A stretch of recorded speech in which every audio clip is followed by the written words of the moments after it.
What's up, everyone? It's your boy Scott here. Welcome to the Scott Report, and today we are here to talk about RWBY Volume 8, Episode 9 on this week's RWBY Recap. And it's been a few episodes since we circled back to John, Yang, and Ren. And last time we did, Ren was a real downer with the situation the team was in. Ren keeps his feelings bottled up, and when that type of person implodes, it always seems to be at the worst times because stressful or dire situations will make them say, you know what, I am sick of this and here's why.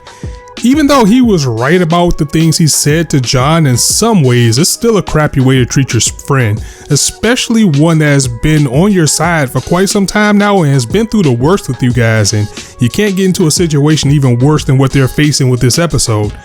It made things a little bit awkward between the two, but they seem to be working through it and things are starting to look up for the team. This episode drops us right back in with them on a run from a massive horde of Grimm coming their way while they were trying to find Oscar. And it wasn't until now maybe I just forgot that this army that Salem has is huge. I mean, there's no way humanity is going to push back all of this without major help, which is why I think it was a pretty foolish idea for them to go into the belly of the beast with just the three of them to get Oscar back. I mean, you guys are good, but you're not that good. Even the combined might of Ironwood's team outside in full force still isn't enough, and they refuse to show us any other team besides Team Funky. I mean, were they the only people that decided to go to the army and help Ironwood? I don't know, that's probably one of my biggest gripes about the series overall. There's a lot of teams we'd love to see again, and we're only seeing one team. The army outside is getting so overrun, as a matter of fact, that Winter was just like, screw it, we're leaving. I don't care if my sister friends are there, we're hightailing it because that's just the best thing to do right now. So they aren't being too helpful either, but I do think the Ironwood's team will probably disobey her though. They have a sort of respect for the kids after losing to them time and time again, and at the same time they also know that this probably just isn't the best call. Also, I want to take a moment to circle back to Ren because primarily he was the focus of maybe the first half of the episode. We see that his semblance is evolving because that's something we've been seeing with the characters as well, and we know that it's emotion based. So with that being said, he was able to find out a new ability, or at least one that he's been keeping under wraps, that he can hone in on someone's emotions and be able to find them that way depending on how strong they are. Now, he hasn't gotten to the point where he can narrow it down to one person, but in the Horde army that they're in, with them being basically in the stronghold, at the very least using that ability, he'll be able to home in on someone human. Now, whether that be Oscar or not would be a thing that they have to worry about, so they decided to go ahead with that plan. I also totally forgot that Oscar and Ozpin will eventually merge, which is why he's been reluctant to use his power. I know that's a big thing, I feel bad for forgetting that, but I don't blame him. We've been so caught up in this battle with Salem that, again, I tend to forget that Oscar was just a regular kid once. And here comes Oz just uprooting his life because he needs a new body, and he put this kid into a world that he wasn't ready for or even expecting. The most unexpected twist of this episode, well, not really unexpected, but I just didn't expect it to see it this episode, was that Hazel actually had a change of heart. He wants to save both Oscar and Emerald once he found out that the Djinn was real.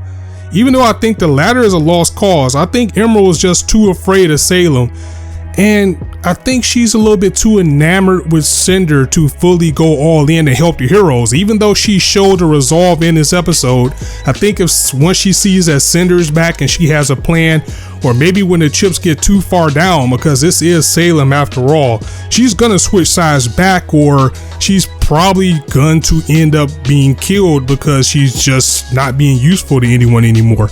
But for now, it seems like she's on board with Hazel and the rest of the team as far as escaping and actually doing the right thing. I mean, we kind of knew Hazel wasn't a completely bad person. He was just vengeful towards Oz and what happened with his sister, so I'm glad that before he meets his end, he acknowledged and recognized the type of havoc that Salem will cause, and siding with her wouldn't be the best thing. Unfortunately, we have Neo, who was lurking around and heard the whole conversation between Oscar and Hazel and Emerald about, the Djinn and it working and needing a password, so she took it upon herself to actually steal it. So they better move fast before they are exposed and trapped, because we still don't know if Neo is truly aligned with Salem after stealing the lamp, or truly aligned with Cinder. For all we know, she could be working on her own. I just gotta keep reminding you guys that Neo was actually the first villain in RWBY. So something makes me think that deep down inside, she wants to get that status back again. And with the Horde Queen Salem actually on the field, Yang and crew better book it too, because this is an all-out approach that they are not equipped for. I mean, Salem was completely badass in this episode.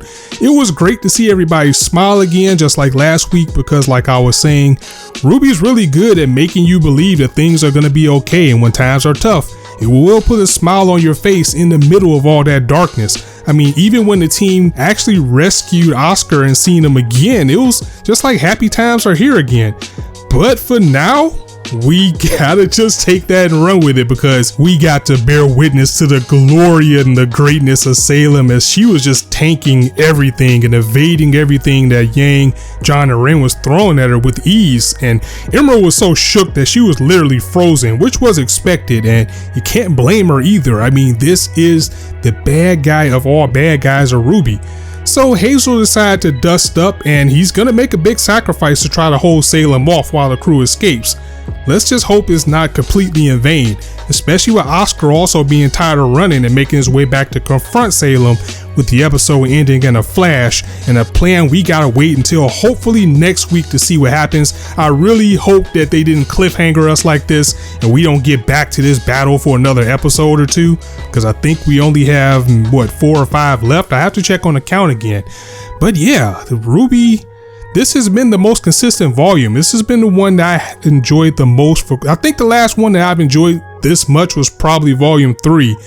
I'm really wondering what went on here. I mean, did Oscar make the fusion to stand against Salem? Personally, I think him and Hazel probably came up with a way to seal her, which is the only way I can see them even beating Salem until we start to get away as far as the eye powers and things like that. It's not going to be the end of Salem that quick, and we know that Hazel's probably going to die. But what happened with Oscar, I guess we'll just have to wait and see, and it looks like we're just gonna have to wait till next week for that. So guys, that is it for RWBY Recap for this week. Thank you guys for joining me as always, and I'm gonna go ahead and get up out of here. So as always, if you liked the video, go ahead and drop a like, and if you want to hear more, be sure to hit that subscribe button and also hit the bell so you'll be notified whenever I drop a video, and I'll catch you guys soon. So until then, as I always say, you guys can be anywhere on YouTube right now, but you chose to listen to me. I really appreciate that, so thanks for stopping by. On that note, it's your boy Scott signing out. See you soon.